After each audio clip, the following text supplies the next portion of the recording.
안녕하세요. 와삼스톡의 저는 박찬하입니다. 드디어 제가 혼자 이 자리를 꿰차게 됐습니다. 여기서 이제 제가 받는 돈만 조금 더 올리면 제가 나왔으니까 당연히 축구 이야기를 할 텐데, 오늘 할 얘기는 바로 네이마르. 네가 진짜로 원하는 게 뭐야? 자, 그러면 우리가 이 얘기에 앞서서 네이마르가 먼저 누군지, 아마 이 편을 보시는 분들은 네이마르가 누군지는 저보다 훨씬 더 잘 알고 계실 거예요. 저는 몰라도 네이마르는 다 아시지 않습니까? 여러분, 네, 저와 함께 네이마르 하시지 선수가 않겠습니까? 간략하게 소개만 해드리면, 브라질 명문 클럽 산토스에서 프로로 데뷔를 해서 첫 시즌부터 두 자릿수 골을 터뜨렸습니다. 2012년까지 매 시즌 10대 선수가 브라질 프로리그 1부 리그에서 두 자릿수 득점을 터뜨리면서 차세대 브라질을 대표하는 선수가 될 것이다. 그래서 브라질에서 어렸을 때부터 아주 기대를 많이 받았던 선수죠.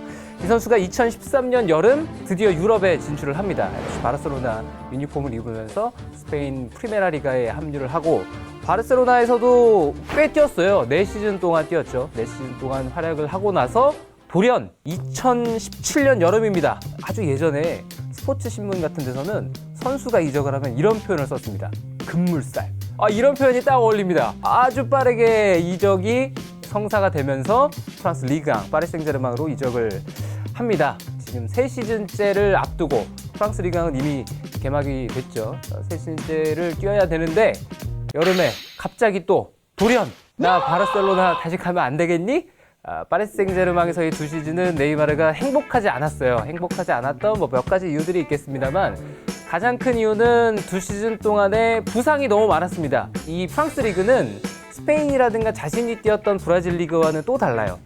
브라질에서는 아무래도 수비가 유럽의 빅리그라든가 또 유럽 리그만큼 타이트하진 않거든요. 그래서 본인이 이제 개인기를 많이 부릴 수 있는 공간의 여유가 어느 정도 있는 리그였다면, 바르셀로나에서는 역시 동료 선수들의 서포터, 그리고 리오넬 메시라는 역시 하늘 아래 아주 강한 태양이 있었기 때문에 그 태양 아래서 이제 네이마르 선수가 또 잘 활약을 할 수가 있었죠. 그런데 파리에서는 상황이 완전히 달랐습니다.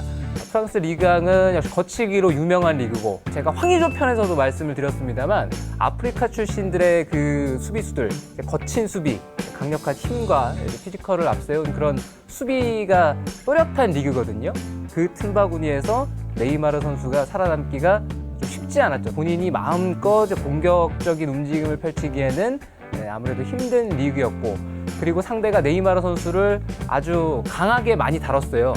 소위 말해서 그냥 뒤에서 까고 때리고 조진다 그러죠. 그런 상황들이 많이 나오다 보니까 네이마르 선수가 많이 다쳤어요. 네이마르 선수가 얼마나 지난 2시즌 동안에 부상이 많았냐 하면, 2017-18 시즌에는 리그에서 20경기, 그리고 지난 시즌에는 리그에서 17경기밖에 출전을 못했습니다. 그럴 정도로 부상이 많았던, 그리고 계속 부상 후유증을 달고 뛰면서 몸 상태가 종합적으로 좋지 않았죠. 왜 파리 생제르맹을 선택을 했느냐? 2017년 여름이니까 2년 전이네요. 2년 전을 돌아봐야 될 것 같습니다. 아마 네이마르 선수가 왜 바르셀로나를 떠났는지 본인은 여러 가지 이유들이 있겠습니다만, 표면적으로 우리가 해석할 수 있는 몇 가지 대표적인 이유들이 있어요. 첫째, 바로 리오넬 메시의 존재입니다. 13-14 시즌이었죠. 바르셀로나에 합류를 했는데, 당시에는 리오넬 메시 선수가 정점에 있었던 시즌이라고 봐도 과언이 아니에요. 지금도 리오넬 메시 선수가 이제 그라운드에서 축구하는 모습을 보면 깜짝깜짝 놀랄 때가 많은데, 바르디올라 감독 시절이 6관왕 차지하고 이럴 때를 보시면 지금이랑은 또 비교조차 불가능한, 리오넬 메시의 존재가 네이마르에게는 적잖은 부담이 됐을 것이다라고 추론을 해볼 수가 있죠. 메시의 존재가 왜 부담이냐 하면, 네이마르 선수는 최고가 되고 싶어 하는 선수예요. 본인이 바르셀로나 유니폼을 입고 몇 시즌 활약을 하면 분명히 최고가 될 수 있다고 믿어 의심치 않았을 겁니다. 하지만 바르셀로나는 메시고, 메시가 바르셀로나고, 이 공식을 네이마르 선수가 본인이 깨트리기에는 좀 어렵다고 판단을 했을 겁니다. 다니엘 알베스 선수는 나중에 이런 인터뷰를 했죠. 리오넬 메시라는 존재 자체가 네이마르가 축구를 편하게 하는데 큰 도움이 되는 것은 사실이지만, 한편으로는 과연 내가 축구를 잘하고 편하게 하는 것이 나의 능력 때문인가, 아니면 리오넬 메시의 능력 때문인가? 최고가 되기 위해선 자기가 주인공으로 팀을 이끌고 뭔가 성과물을 만들어내야 되거든요. 하지만 바르셀로나에서는 그럴 수가 없었다. 그것이 첫 번째 이유고, 두 번째는 이거 돈입니다. 돈은 무시할 수가 없어요. 천문학적인 연봉을 파리 생제르맹에서 받죠. 이 두 번째 선택이 과연 네이마르 선수가 팀을 온 것이 순전히 오롯이 본인이 최고가 되고 싶어서 팀을 옮긴 것인가에 대한 의구심이 드는 대목이죠. 왜냐하면 파리 생제르맹이라는 팀을 선택할 때 많은 이들이 예상을 했습니다. 그곳에 가면 네이마르의 야망이 실현이 되지 않을 것 같은데, 빅리그에서 소위 말하는 이제 빅3 리그가 되겠죠. 이런 곳에 가서 팀을 이끌고 주인공 역할을 하면서 그런 활약을 할 수 있는 팀도 있는데 왜 굳이 파리 생제르맹이냐, 이런 얘기가 당시에도 나왔었거든요. 네, 그것은 결국에는 네이마르 선수가 원하는 연봉을 맞춰줄 수 있는 팀이 파리 생제르맹밖에 없었을 것이다. 자, 그렇다면 바르셀로나는 도대체 그렇게 보내놓고 왜 다시 데려가려고 하느냐? 바르셀로나 역시도 네이마르가 있을 때가 행복했던 거죠. 챔피언스 리그에서는 이 표현이 딱 어울립니다. 2연봉. 챔피언스 리그 2연봉 했어요. 2년 연속으로 있을 수 없는 패배입니다. 로마 원정에서의 그 악몽이 깨기도 전에 리버풀 원정에서 안필드에서 그거보다 더 끔찍한 일이 벌어졌어요. 참사였죠. 네이마르 선수를 보내고 데려온 선수가 쿠티뉴와 오스만 덴벨레예요. 왜 다시 네이마르를 데려오고 싶어 하는지 아시겠죠? 네. 굳이 뭐 선수를 사와. 다른 걸 바꾸면 편한데. 네. 자, 거기까지만 이제 말씀드리고 싶겠습니다. 네이마르를 옴으로 해서 공격진을 새롭게 더 업그레이드 시켜서 챔피언스 리그는 우승에 도전하고자 하는 그런 목표를 실현하려고 한다.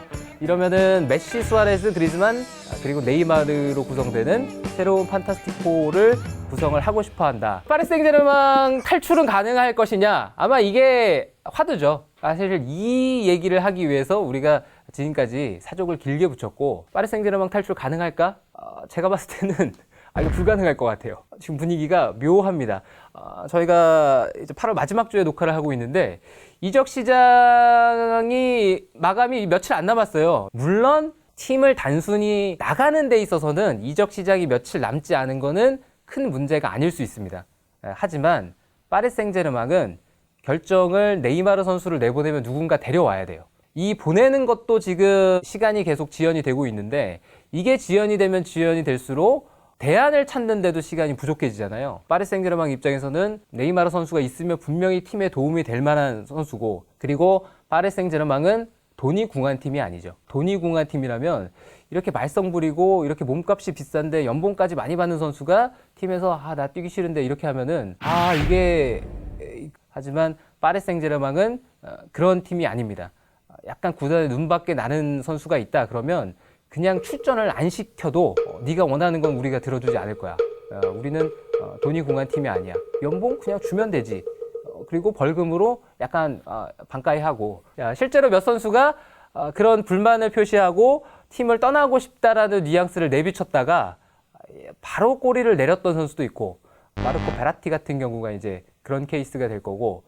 네이마르 선수의 미래는 그러면 어떻게 될 것이냐? 네이마르 선수는 파리 생제르맹을 택한 것이 대단히 큰 실수였다. 본인의 어떤 야망, 그리고 또 최고가 되고 싶어 하는 마음에 파리로 갔지만, 파리 생제르맹 그런 야망을 실현시켜주기에는 부족한.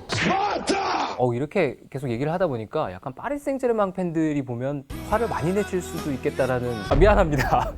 자, 박찬아와 함께한 와삼투톡, 오늘은 네이마르 이야기를 해봤습니다. 여러분들이 많은 시청 부탁드리고, 의견이라든가 또 이번 주제에 관한 얘기들 댓글 많이 남겨주시면 저희가 또 좋은 프로그램을 만드는 데 도움이 되니까 여러분들의 많은 참여를 부탁드리겠습니다. 와삼투톡은 다음 시간에 다시 돌아오겠습니다. 안녕히 계세요. 네이마르도 4행시를 기억하려고 했는데 몇 분이 이렇게 네이마르 다행히 어그로꾼 이노, 저랑 생각이 비슷해요. 문을 좀 띄워주시죠. 네. 네, 이놈.